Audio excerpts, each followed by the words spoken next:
ಇನ್ನೊಂದು ಕಡೆ ಇದೇ ವಿಜಯ್ ಮಲ್ಯ ಏನು ಹೇಳ್ತಾರೆ, ನೀನು ಯಾಕಪ್ಪ ಕಿಂಗ್ಫಿಷರ್ ಏರ್ಲೈನ್ಸ್ ಸಿಬ್ಬಂದಿಗೆ ನೀನು ಸಂಬಳ ಕೊಡಲಿಲ್ಲ, ಅವ್ರಿಗೆ ಸಂಬಳ ಕೊಡಬೇಕಾಗಿತ್ತಲ್ವಾ, ಅವರ ತುರ್ತು ಅಲ್ವಾ ದುರ್ದು ಅಲ್ವಾ ಅಂತ ಕೇಳಿದಾಗ, ಏನ್ರಿ ಹೀಗೆ ಕೇಳ್ತಾ ಇದ್ದೀರಿ ನೀವು, ನನ್ನ ಇಡೀ ಹಣವನ್ನು ನಾನು ದೇಶ ಬಿಟ್ಟು ಹೋಗ್ಬಿಟ್ಟಿದ್ದೀನಿ ಹಾಗೆ ಹೀಗೆ ಎಲ್ಲ ಹೇಳಿಕೊಂಡು ಲಾಸಲ್ಲಿದೆ ಅಂತೆಲ್ಲ ಮಾತಾಡಿಕೊಂಡು ಕರ್ನಾಟಕ ಹೈಕೋರ್ಟ್ ನನ್ನ ಹಣವನ್ನು ಒಂದು ಕಡೆ ಸೀಸ್ ಮಾಡಿಬಿಟ್ಟಿತ್ತು.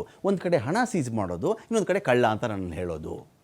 ಹಣ ಸೀಸ್ ಮಾಡಿಬಿಟ್ಟು ಸಂಬಳ ಕೊಡೋದು ಅಂದರೆ ಎಲ್ಲಿಂದ ಕೊಡಲಿ, ನನ್ನ ಹಣ ಸೀಸು, ಅಕೌಂಟ್ಗಳು ಸೀಸ್ ಆದಮೇಲೆ ಇಲ್ಲಿಂದ ನಾನು ಸಂಬಳ ಕೊಡಲಿ ಅಂತ ಇದೇ ವಿಜಯ್ ಮಲ್ಯ ಮಾತಾಡ್ತಾರೆ. ಕೋರ್ಟಲ್ಲಿ ಅಂಗಲಾಚಿಕೊಂಡೆ ನಾನು, ಇದನ್ನು ಬಿಡುಗಡೆ ಮಾಡಿಬಿಡಿ ಹಣವನ್ನು, ಬ್ಯಾಂಕ್ಗಳು ಯಾರೂ ಒಪ್ಪಲಿಲ್ಲ, ಹಾಗಾಗಿ ಕೋರ್ಟ್ ಹಣನ ರಿಲೀಸ್ ಮಾಡಲಿಲ್ಲ. 26ನೇ ತಾರೀಕು ಇದಾಯ್ತಾ, ಇದು ಸತ್ಯವ? ಹಾಗಾದರೆ ಒಂದು ವೇಳೆ ಇದೇ ವಿಜಯ್ ಮಲ್ಯಗೆ ಬ್ಯಾಂಕ್ಗಳ ಹೊತ್ತಿಗೆ ಹಣ ರಿಲೀಸ್ ಮಾಡಿಬಿಟ್ಟಿದ್ದಿದ್ರೆ, ಕೋರ್ಟ್ ರಿಲೀಸ್ ಮಾಡಿಬಿಟ್ಟಿದ್ದಿದ್ರೆ ಇವ್ರು ಸಂಬಳ ಕೊಡ್ತಾ ಇದ್ರಾ? ಆ್ಯಸ್ ಇಫ್ ಏನೋ ಒಂದು ತಿಂಗಳ ಸಂಬಳ ಉಳಿಸ್ಕೊಂಡು ರೀತಿಯಲ್ಲಿ ವಿಜಯ್ ಮಲ್ಯ ಅವತ್ತಿಗೆ ಮಾತಾಡಿದ್ದು. 26ನೇ ತಾರೀಕು ಜೂನ್ 2018 ಬಿಸ್ನೆಸ್ ಟುಡೇ ಬರೆಯುತ್ತೆ. ಅವತ್ತು ಮಲ್ಯ ಅವರ 1280 ಕೋಟಿ ಹಣವನ್ನು ಕರ್ನಾಟಕ ಹೈಕೋರ್ಟ್ ಸೀಸ್ ಮಾಡಿದ್ದು 2013ರಲ್ಲಿ. 2013ರಲ್ಲಿ ಈ ಮನುಷ್ಯನ ಬ್ಯಾಂಕ್ ಅಕೌಂಟ್ಗಳು ಸೀಸ್ ಆಗೋದಾದರೆ, ಇದೇ ಮನುಷ್ಯ ನನ್ನ ಎಂಪ್ಲಾಯೀಸನ್ನ ಬಹಳ ಚೆನ್ನಾಗಿ ನೋಡ್ಕೋತಾ ಇದ್ದೆ ಹಾಗೆ ಹೀಗೆ ಅಂಥೇಳಿ 2012ಕ್ಕಿಂತ ಮುಂಚಿತವಾಗಿ, ಸುಮಾರು 8 ತಿಂಗಳ ಮುಂಚಿತವಾಗಿ ಯಾಕೆ ಸಂಬಳ ಸ್ಟಾಪ್ ಆಗ್ತಾ ಇತ್ತು? ವಿಷಯ ಇದೆ ಅಲ್ವಾ. 2012ಕ್ಕಿಂತ ಮುಂಚೆನೇ ಈ ವ್ಯಕ್ತಿ ಅವರಿಗೆ ಸಂಬಳ ಸ್ಟಾಪ್ ಮಾಡಿರೋದು. ಇಲ್ಲಿ ಬ್ಯಾಂಕ್ಗಳು ಸೀಸ್ ಮಾಡಿದ್ದು, ಕೋರ್ಟ್ ಎಂಟ್ರಿ ಆಗಿರೋದು 2013ನೇ ಇಸ್ವಿಗೆ. ಹಾಗಾದರೆ ಅಲ್ಲಿವರೆಗೂ ನಿನಗೆ ಸ್ಯಾಲ್ರಿ ಕೊಡೋಕ್ಕೇನಪ್ಪ ಆಗಿತ್ತು ಅಂಥೇಳಿ ಒಂದು ಪ್ರಶ್ನೆ ಬಂದೇ ಬರುತ್ತಲ್ವ ಇಲ್ಲಿ.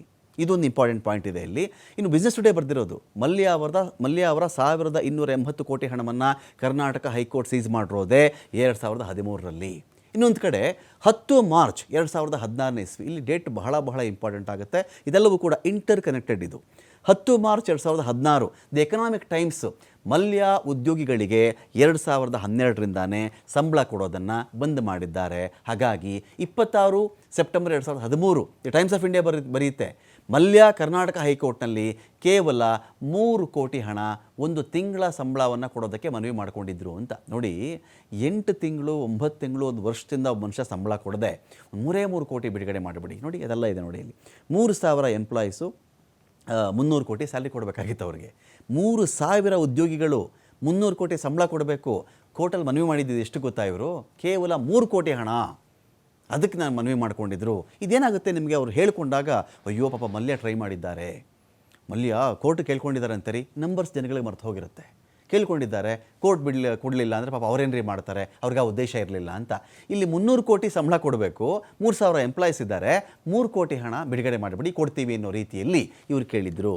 ಇದು ಸಂಪೂರ್ಣ ಸ್ಯಾಲರಿ ನೀಡೋದಕ್ಕಲ್ಲ, 8 ತಿಂಗಳ ಸಂಬಳ ಬಾಕಿ ಇತ್ತು, 300 ಕೋಟಿ ಹಣ ಕೊಡಬೇಕಾಗಿತ್ತು ಎಂಪ್ಲಾಯೀಸ್ಗೆ.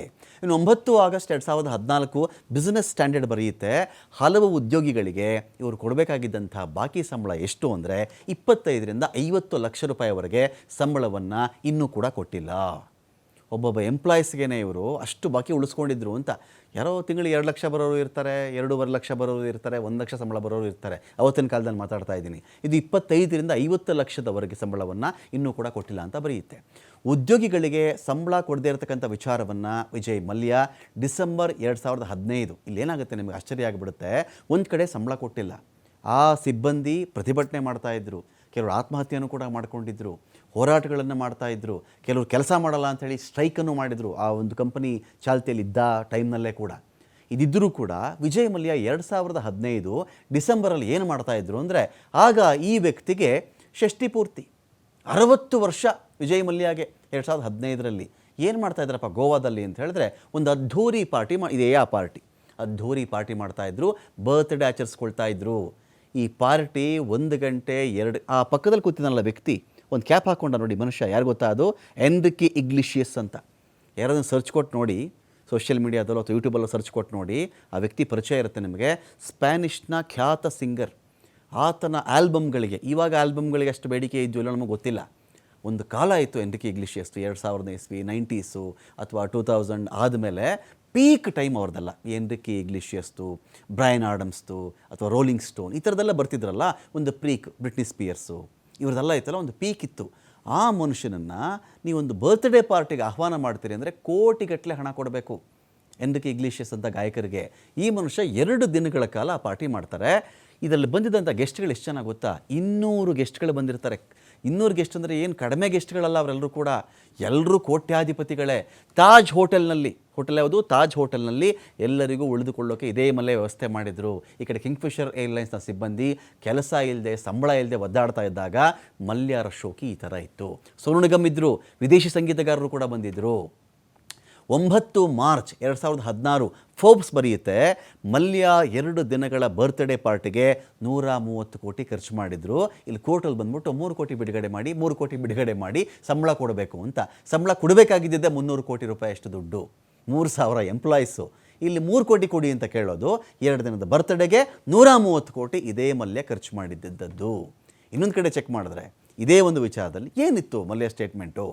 ಅಲ್ಲಪ್ಪ ನೀನು ಬರ್ತ್ಡೇ ಮಾಡ್ಕೊಳ್ತಿದ್ಯಲ್ಲಪ್ಪ, ಅಲ್ಲಿ ಸಂಬಳ ಕೊಡಲಿಲ್ಲ ಅಂತ ಕೇಳಿದಾಗ ಏನಿತ್ತು ಮಲ್ಯ ರಿಯಾಕ್ಷನ್ಸು ನೋಡಿ. And I paid for it myself. Kingfisher Airlines was in no position to pay. But okay, maybe it was a mistake. I should have probably come here to London and had my party and nobody would have known.